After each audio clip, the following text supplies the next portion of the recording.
Chapter 1. Praying for Forgiveness. Aftermath. The Wizard.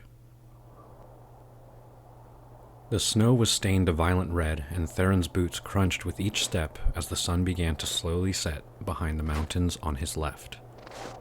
The first dark was almost on them. The soft shadows of the trees and the roots became long like outstretched fingers.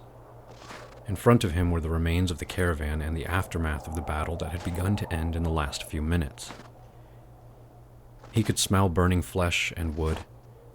He could still hear the occasional clang of sword on sword or a cry of pain, a scream for mercy, a call for a mother. "For this black path I tread in your eternal name," he muttered under his breath as he walked.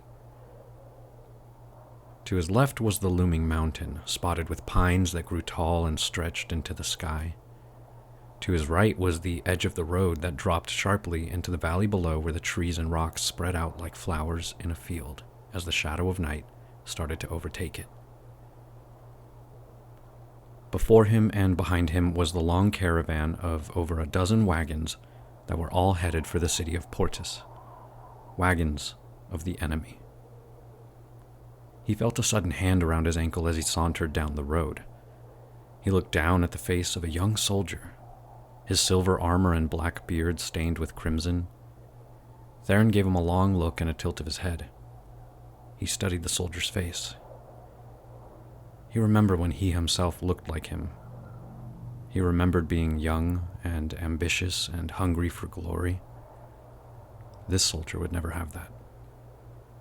"Please," the soldier cried out, leaving a bloody handprint on Theron's trousers as his hand fell to the snow. "Mercy." "I am forgiven," Theron replied coldly, continuing his prayer. He killed the soldier with a dagger to the throat and walked away to the sound of the bubbling and gurgling death that caught in the man's throat. "For the unending empire and broken throne reclaimed," he picked up where he left off. Crunch. Crunch. Crunch. He left a trail of his mercy behind him. Around him, the caravan they had attacked was now in flames. His soldiers were moving swiftly along its flanks, wagon to wagon, in search of their target. The mission was almost complete. "I am forgiven." He watched some of his soldiers drag an elderly couple out of one of the caravans. "Please, no, please," the woman cried out in a shrill voice. "Mercy, mercy for my wife," the old man begged. Theron saw both of them die from his peripheral as he headed to the back of the column. "For Queen and Mother, I give myself to enemies' wills," he sighed under his breath, closing his eyes momentarily as he spoke. He looked up at the white sky, now turning dark, as the snow fell softly on his face. He closed his eyes, feeling the tickle of the snowfall. For a moment, he was a young boy in rain again. "I am forgiven." "For homelands that call to me to rest upon her hills," he spoke aloud once more, following the column. He came to a black wagon that was pocked with dents and slash marks. At the base of the wagon's entry were the crippled bodies of several Rainian soldiers. He tapped his sword on the window and heard some cries from within. This had to be them. "I am forgiven. For the malady I feel in me with every tired breath." He produced a flame in his hand as he approached the wagon door. The door was painted a shiny black that reflected a distorted version of himself back at him. He felt the warmth of the magic spread through his veins. It was intoxicating to feel that power. He was a master of fire. He was a soldier of rain. "I am forgiven." He reached for the door handle and heard crying from within.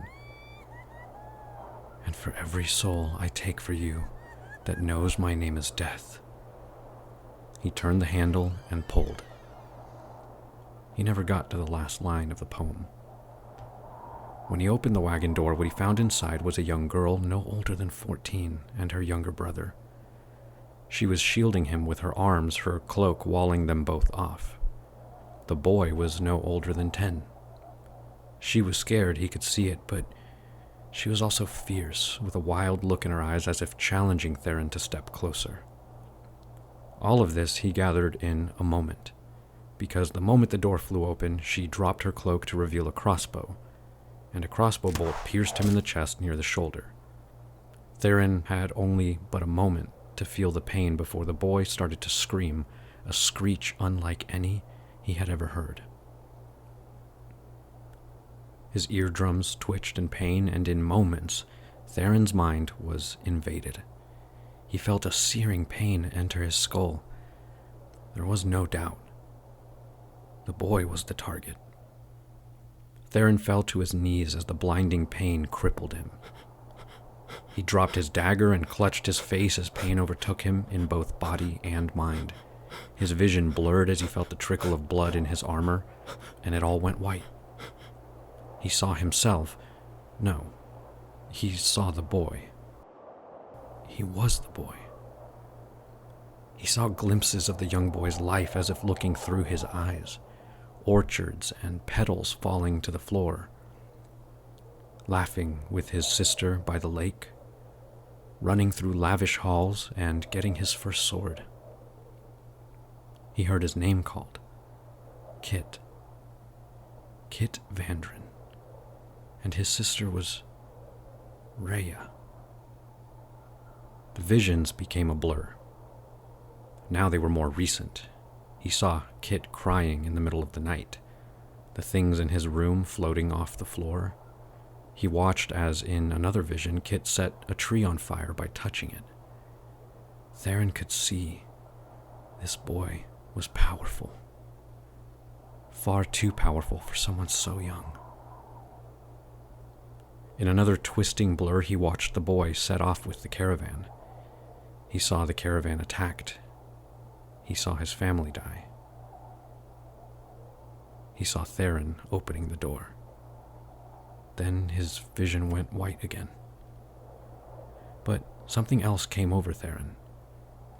He felt a sense of longing and peace as the family set off for the capital.